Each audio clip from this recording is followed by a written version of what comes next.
منور صبح کر لے اور روشن شام کرتا چل، تو اپنی آخرت کے واسطے کچھ کام کرتا چل، بھلا اس چند دن کی زندگی کا کیا ٹھکانہ ہے، اگر کچھ ہو سکے تو خدمت اسلام کرتا چل۔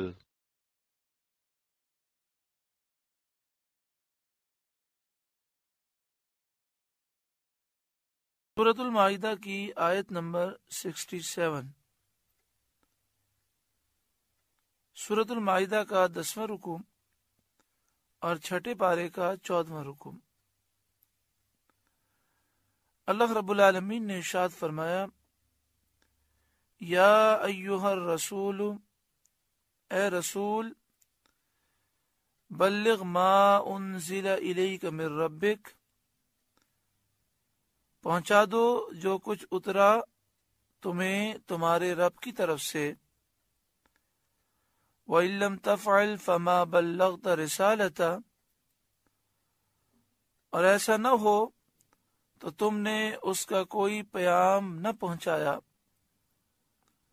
اس آیت کریمہ میں یہ حکم دیا گیا کہ اے محبوب صلی اللہ علیہ وآلہ وسلم، آپ پر جو قرآن مجید فرقان حمید نازل ہوتا ہے، جو وحی کا نزول ہوتا ہے، اور جو پیغام آپ کو پہنچانے کا حکم ہے آپ پہنچا دیں، اور آپ لوگوں کا کچھ بھی اندیشہ نہ کریں۔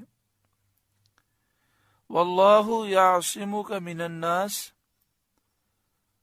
اور اللہ آپ کی نگہبانی کرے گا لوگوں سے، یعنی کفار سے اللہ تعالیٰ آپ کی حفاظت کرے گا، وہ کفار جو آپ کو شہید کرنے کا ارادہ رکھتے ہیں۔ سفروں میں رات کو حضور اقدس سید عالم صلی اللہ علیہ وآلہ وسلم کا پہرا دیا جاتا تھا۔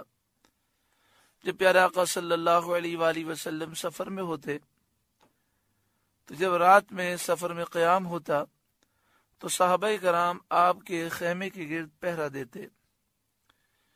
اسی طرح مسجد نبوی شریف میں نبی اکرم صلی اللہ علیہ وآلہ وسلم کا جہاں روضہ اقدس ہے، یہاں پہلے حجرہ عائشہ صدیقہ رضی اللہ تعالی عنہا تھا۔ آج بھی اگر آپ مسجد نبوی شریف میں ریاض الجنہ میں کھڑے رہیں اور ریاض الجنہ میں الٹے ہاتھ پر آپ گرین جالی کو دیکھیں تو وہاں 3 پلر ہیں، ایک استوانہ سریر ہے، ایک استوانہ وفود ہے، اور ایک استوانہ حرص ہے۔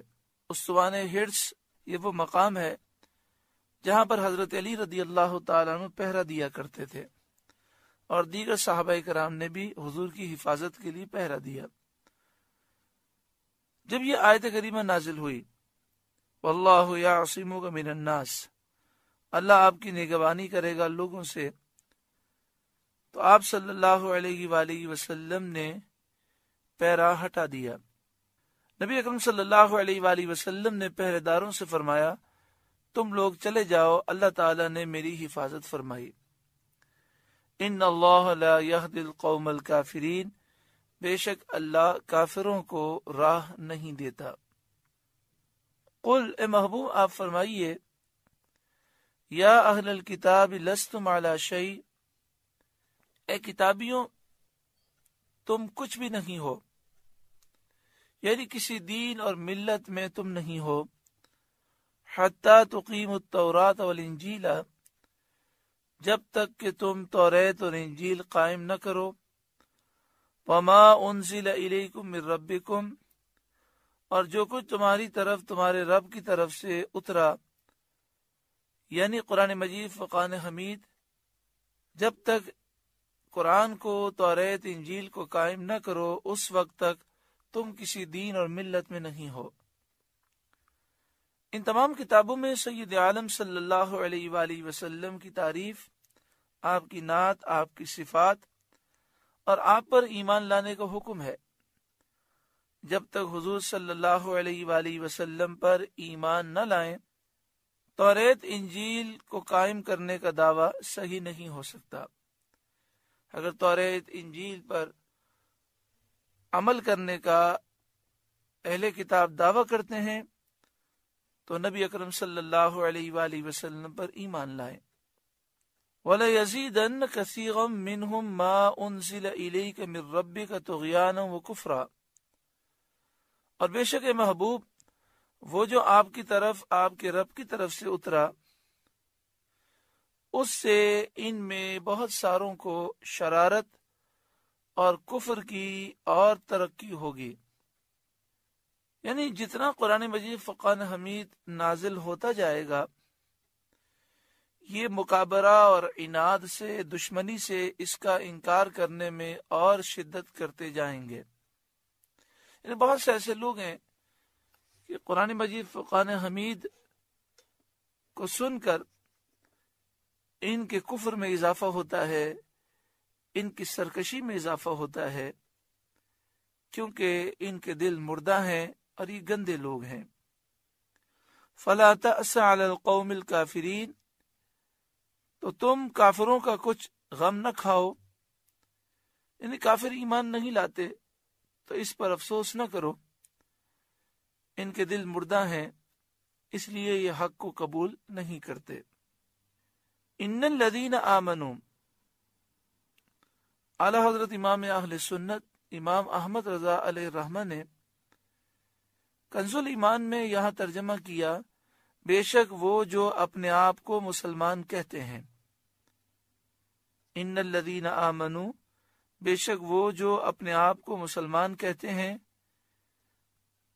اور دل میں ایمان نہیں رکھتے منافق ہیں۔ والذین ہادو، اور اسی طرح یہودی، والصابئون، اور ستارہ پرست، والنصارى، اور نصرانی عیسائی، من آمن باللہ والیوم الآخر، ان میں سے جو کوئی سچے دل سے اللہ اور قیامت پر ایمان لائے، وعمل صالحا، اور اچھے کام کرے، فلا خوف علیہم ولا هم یحزنون، تو ان پر نہ کچھ اندیشہ ہے اور نہ کچھ غم۔ ان تمام کافروں کو یہ دعوت دی گئی کہ سچے دل سے توبہ کر کے ایمان لے آئیں اور اچھے اعمال کریں، دنیا بھی سنور جائے گی اور آخرت بھی سنور جائے گی۔ لقد اخذنا میثاق بنی اسرائیل، بے شک ہم نے بنی اسرائیل سے عہد لیا، یعنی توریت میں عہد لیا کہ اللہ تعالیٰ اور اس کے رسولوں پر وہ ایمان لائیں اور اللہ کے حکم کے مطابق عمل کریں۔ وَأَرْسَلْنَا إِلَيْهِمْ رُسُلًا، اور ان کی طرف ہم نے رسول بھیجے، كُلَّمَا جَاءَهُمْ رَسُولٌ بِمَا لَا تَهْوَى أَنفُسُهُمْ، جب کبھی ان کے پاس کوئی رسول وہ بات لے کر آیا جو ان کے نفس کی خواہش نہ تھی، فَرِيقًا كَذَّبُوا، ایک گروہ کو انہوں نے جھٹلایا، وَفَرِيقًا يَقْتُلُونَ، اور ایک گروہ کو وہ شہید کرتے ہیں۔ یعنی انہوں نے انبیاء علیہ السلام کے احکام کو اپنی نفسانی خواہشوں کے خلاف پایا، تو ان میں سے ایک گروہ نے نبیوں کو جھٹلا دیا اور ایک گروہ وہ ہے جس نے نبیوں کو شہید کیا۔ انبیاء علیہ السلام کو جھٹلانے میں تو یہودی اور عیسائی سب شریک ہیں، مگر قتل کرنا، شہید کرنا یہ خاص یہودیوں کا کام ہے۔ انہوں نے بہت سے انبیاء کو شہید کیا، حضرت زکریا علیہ السلام، حضرت یحییٰ علیہ السلام کو بھی انہوں نے شہید کیا۔ یہاں پر یہ فرمایا گیا کہ جب کوئی نبی ایسا حکم لے کر آتے ہیں جسے ان کے نفس پسند نہیں کرتے تو یہ نبیوں کے خلاف ہو جاتے ہیں۔ یہ طریقہ کافروں کا ہے۔ مومن کا طریقہ یہ ہے کہ اللہ اور اس کے رسول کا حکم ہو، چاہے وہ ان کے نفس کو پسند ہو یا نہ ہو، یہ اپنے سر کو اس حکم کے سامنے جھکا دیتے ہیں، حکم کی پابندی کرتے ہیں، اپنے نفس کی اور شیطان اللعین کی مخالفت کرتے ہیں۔ نبی اکرم صلی اللہ علیہ وآلہ وسلم آخری نبی ہیں اور قرآن پاک آخری کتاب ہے۔ نبی اکرم صلی اللہ علیہ وآلہ وسلم کا پیغام پہنچانے کی ڈیوٹی علماء حق پر ہے، مبلغین حق پر ہے۔ جب ایک عالم بعمل، عالم ربانی، عالم حق یا مبلغ حق جب کوئی اچھی اور صحیح بات کرتا ہے تو بہت سے لوگوں کو بری لگ جاتی ہے، بجائے یہ کہ وہ اپنی اصلاح کریں، اصلاح کرنے کے بجائے اچھی بات اور صحیح بات کہنے والے کے دشمن بن جاتے ہیں۔ یہ طریقہ کافروں کا ہے۔ مسلمانوں کو تو چاہیے کہ وہ اپنا محاسبہ کریں، اور جب وہ اپنی غلطی کا احساس کریں اور کوئی غلطی کا احساس دلائے تو غلطی کو دور کرنے کی کوشش کریں، ورنہ کم از کم اپنی غلطی کو تسلیم ضرور کریں۔ وَحَسِبُوا أَلَّا تَكُونَ فِتْنَةً، اور وہ اس گمان میں رہے کہ کوئی سزا نہ ہوگی، یعنی وہ یہ سمجھتے تھے اتنے شدید جرم کرنے کے باوجود ہمیں عذاب نہ دیا جائے گا۔ جب انسان آخرت کے خوف سے اور عذاب کے خوف سے بے پرواہ ہو جائے تو پھر وہ اندھا ہو جاتا ہے۔ فَعَمُوا وَصَمُّوا، تو وہ اندھے ہو گئے اور بہرے ہو گئے، حق کے دیکھنے سے اندھے ہو گئے، حق اب دیکھ نہیں سکتے، بہرے ہو گئے، حق کو سن نہیں سکتے۔ یہ ایسا کیوں ہوا؟ یہ اس وجہ سے کہ یہ جہالت میں بہت زیادہ ڈوب گئے اور انہوں نے خوب کفر کیا، اور حق کے قبول کرنے سے انہوں نے بہت زیادہ اعراض کیا، تو اس وجہ سے یہ تباہ و برباد ہو گئے۔ یہ ان کے غایت جہل، نہایت کفر اور قبول حق سے بدرجائے غایت اعراض کرنے کا بیان ہے۔ یعنی فعمو و سمو، تو وہ اندھے ہو گئے، بہرے ہو گئے، یعنی یہ پوری طرح جہالت میں ڈوب گئے، خوب کفر اختیار کیا اور حق کو قبول کرنے سے بہت زیادہ انہوں نے اعراض کیا۔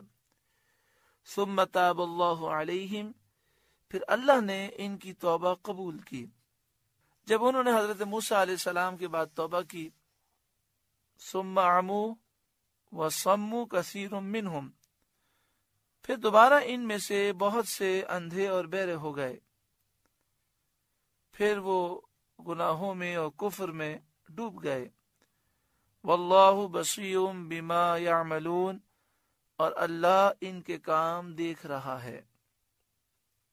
لقد کفر الذین قالوا ان اللہ هو المسیح ابن مریم، بے شک کافر ہیں وہ لوگ جو کہتے ہیں کہ اللہ وہی مسیح بن مریم ہے، یعنی جو حضرت عیسیٰ علیہ السلام کو اللہ کہتے ہیں وہ کافر ہیں، وہ مشرک ہیں۔ عیسائیوں کے بہت سے فرقے ہو گئے، ان میں سے یعقوبیہ اور ملکانیہ کا یہ کہنا تھا کہ عیسیٰ علیہ السلام ہی اللہ ہیں۔ وہ کہتے تھے کہ مریم نے خدا جنا،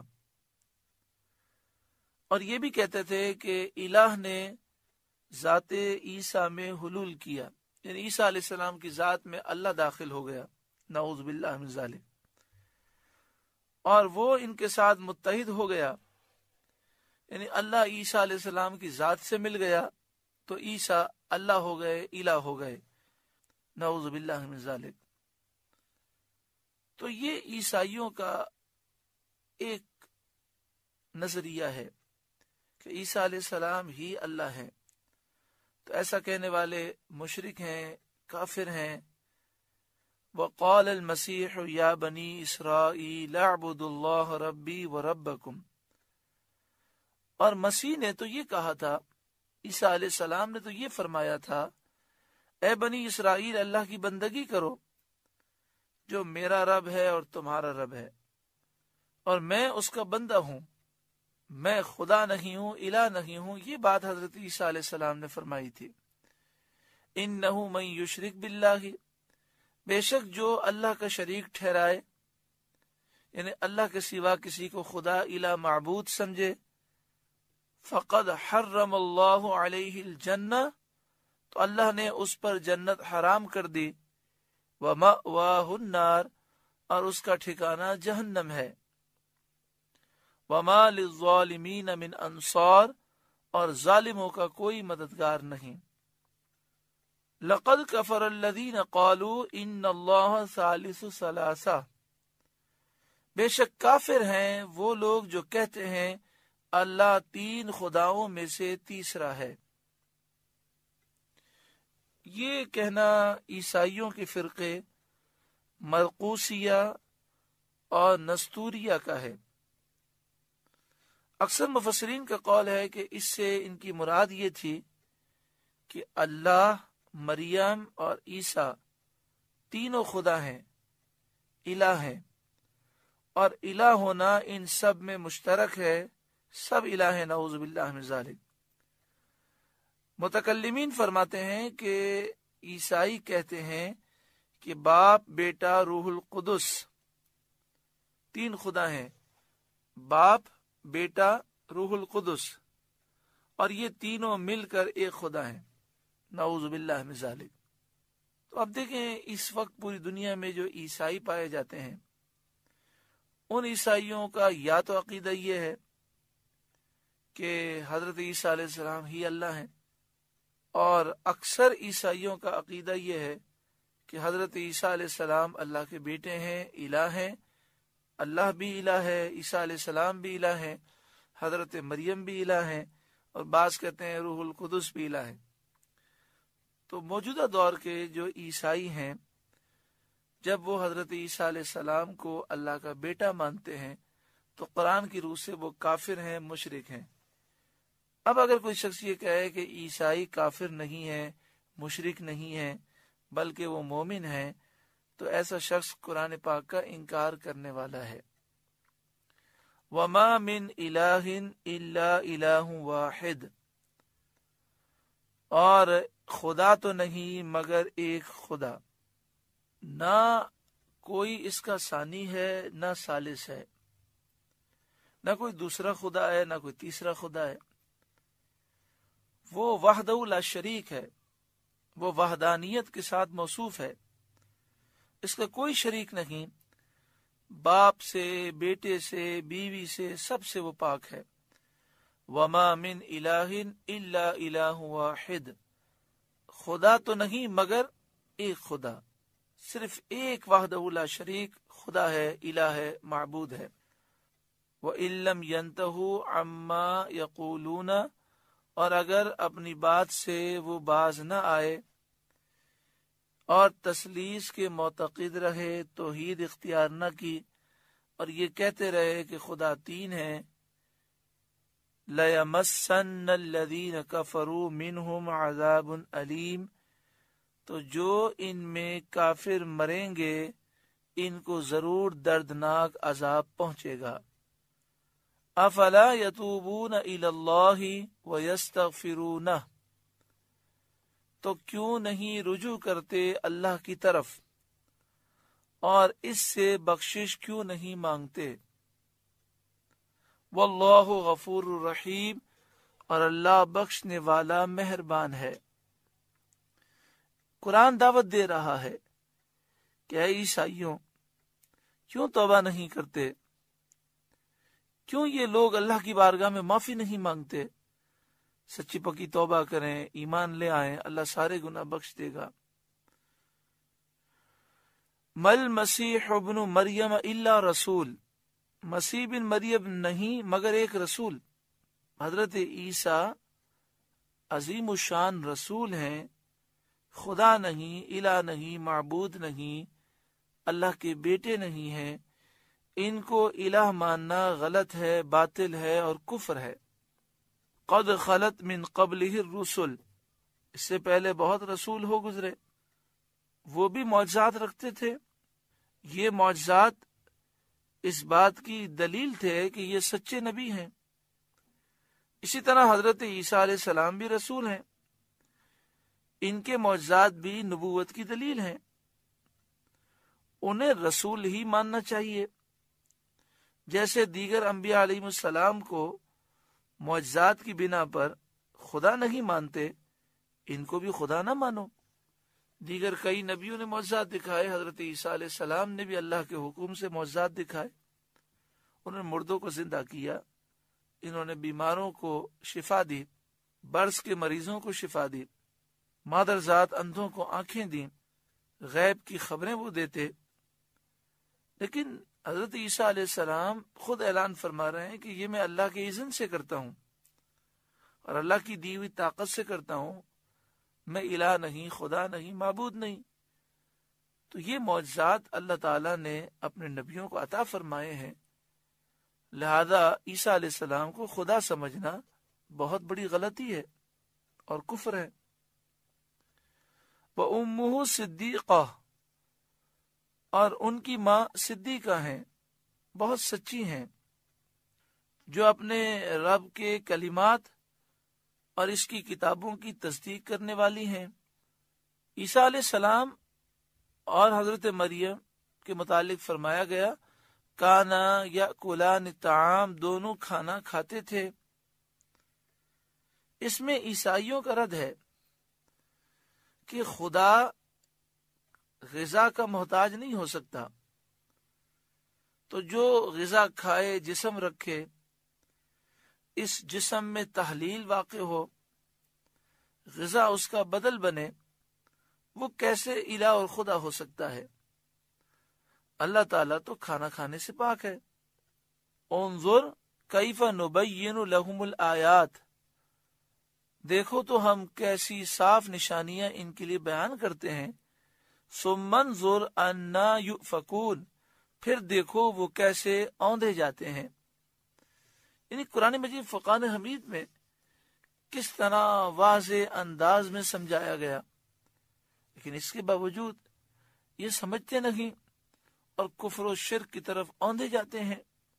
قل اتعبدون من دون اللہ ما لا یملک لکم ضرا ولا نفعا، اے محبوب آپ فرمائیے کیا اللہ کے سوا ایسے کو پوجتے ہو جو تمہارے نقصان کا مالک نہ نفع کا مالک، نہ تمہارے نقصان کا مالک ہے نہ نفع کا مالک ہے۔ یہ شرک کو باطل قرار دینے کی ایک اور دلیل ہے۔ اس کا خلاصہ یہ ہے کہ الہ، خدا، معبود، عبادت کا مستحق وہی ہو سکتا ہے جو نفع و نقصان وغیرہ ہر چیز پر ذاتی قدرت اور اختیار رکھتا ہو۔ جو ایسا نہ ہو وہ الہ نہیں، خدا نہیں، معبود نہیں، عبادت کا مستحق نہیں ہے۔ حضرت عیسیٰ علیہ السلام نفع اور نقصان جو طاقتیں رکھتے ہیں اس کے وہ بذات مالک نہیں ہیں، بلکہ اللہ کی عطا سے مالک ہیں۔ اللہ تعالیٰ کے مالک کرنے سے مالک ہوئے، تو ان کی نسبت الوہیت کا اعتقاد باطل ہے، انہیں خدا سمجھنا غلط ہے۔ جو وہ نفع دیتے ہیں اللہ کے اذن سے دیتے ہیں۔ واللہ هو السمیع العلیم، اور اللہ ہی سننے والا، جاننے والا ہے۔ قل، اے محبوب آپ فرمائیے، یا اہل الکتاب، اے اہل کتاب، اے کتاب والوں، لا تغلو فی دینکم غیر الحق، اپنے دین میں ناحق زیادتی نہ کرو۔ یہود کی زیادتی تو یہ ہے کہ حضرت عیسیٰ علیہ السلام کی نبوت ہی نہیں مانتے، اور عیسائیوں کی زیادتی یہ ہے کہ وہ عیسیٰ علیہ السلام کو خدا مانتے ہیں، اللہ کا بیٹا مانتے ہیں۔ وَلَا تَتَّبِعُوا أَهْوَاءَ قَوْمٍ قَدْ ضَلُّوا مِنْ قَبْلُ، اور ایسے لوگوں کی خواہش پر نہ چلو جو پہلے گمراہ ہو چکے، یعنی اپنے ان باپ داداؤں کی خواہشات پہ نہ چلو جو بددین تھے، کافر تھے، گمراہ تھے۔ ہاں اگر باپ دادا نیک صالح ہوں تو ان کی تعلیمات پر چلنا چاہیے، لیکن تمہارے باپ دادا تو بددین تھے، کافر تھے، مشرک تھے۔ وَأَضَلُّوا كَثِيرًا، اور انہوں نے بہت ساروں کو گمراہ کیا۔ وَضَلُّوا عَنْ سَوَاءِ السَّبِيلِ، اور سیدھی راہ سے وہ خود بہک گئے، یعنی وہ لوگ جو خود گمراہ تھے، جنہوں نے بہت سارے لوگوں کو گمراہ کیا، ان کی پیروی نہ کرو۔ اللہ تبارک و تعالی ہر ایک کو حق کی راہ پر چلنے کی توفیق عطا فرمائے۔ سورۃ المائدہ کا 10واں رکوع مکمل ہوا۔ اللہ تعالیٰ اس رکوع کے نور سے ہمارے قلوب کو روشن اور منور فرمائے۔